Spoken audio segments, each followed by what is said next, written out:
Halo teman-teman, kembali lagi di Bila Sri Wahyuni. Jangan lupa like, comment, and subscribe ya. Di sini Bila akan melanjutkan tugas yang ketiga tentang materi integrasi nasional. Mari kita simak bersama apa itu integrasi nasional. Mari kita bahas tentang integrasi nasional. Ada yang tahu nggak integrasi nasional itu apa? Integrasi nasional, integrate, yang memiliki arti menggabungkan dalam mempersatukan. Dalam arti integrasi adalah proses untuk menyatupadukan sehingga menjadi satu kesatuan yang bulat. Dan sementara kata nasional yang bersifat kebangsaan jika digabungkan, integrasi nasional itu ialah upaya atau proses untuk menyatukan berbagai unsur atau proses untuk menyatukan berbagai unsur kelompok sehingga menjadi kesatuan nasional. Selain itu bisa kita lihat dengan seksama, yaitu menurut politis dan antropologis. Yang pertama kita bahas tentang politis. Politis proses menyatukan berbagai unsur kebudayaan di sebuah suatu kesatuan wilayah.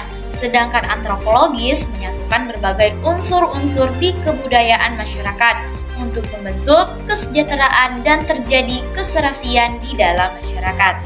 Yang selanjutnya kita bahas tentang hakikat konsep integrasi nasional. Nasional yaitu dengan mewujudkan integrasi nasional, tantangan yang dihadapi tantangan berakar pada perbedaan suku, agama, ras, dan geografis. Sementara juga terdapat celah perbedaan antara kaum elit dan massa yang dimana latar pendidikan kekotaan menyebabkan sudut pandang kaum elit berbeda dengan massa pandang cenderung berbeda dengan bersudut pandang tradisional. Demikian yang dikutip dari salah satu parameter Persatuan dan Kesatuan Bangsa Indonesia oleh Andro Ascobagus. Syarat terbentuknya integrasi nasional. Ada yang tahu nggak syarat terbentuknya integrasi nasional? Yang pertama itu perlakuan persamaan hak bagi semua warga.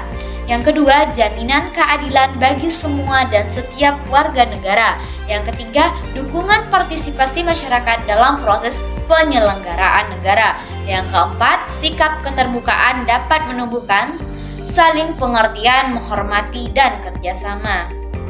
Selanjutnya yaitu tentang faktor terbentuknya integrasi nasional. Yang pertama, ada faktor yang menimbulkan rasa senasib dan seperjuangan.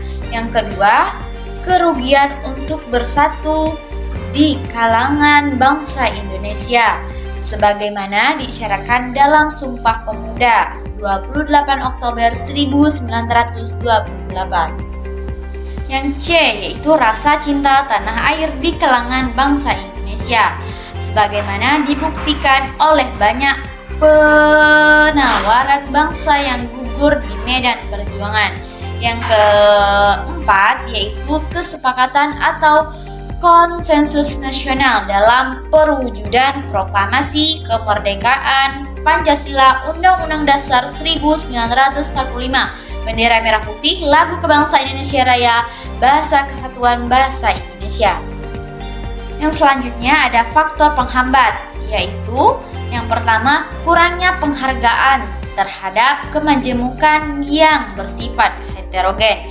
Yang kedua, kurangnya toleransi antar golongan. Yang ketiga, kurangnya kesadaran diri masyarakat Indonesia terhadap ancaman dari gangguan luar negeri.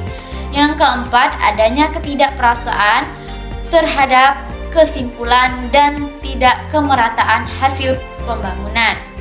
Dan yang terakhir, ada contoh salah satu upaya integrasi nasional, yaitu sikap toleransi antar umat beragama maupun agama kamu berbeda dengan agama orang lain yang di sekitarmu. Kamu harus saling menghormati dan membantu. Sekian tugas dari Bila tentang integrasi nasional. Jika ada yang kurang, mohon maaf. Bila akhiri, wassalamualaikum warahmatullahi wabarakatuh.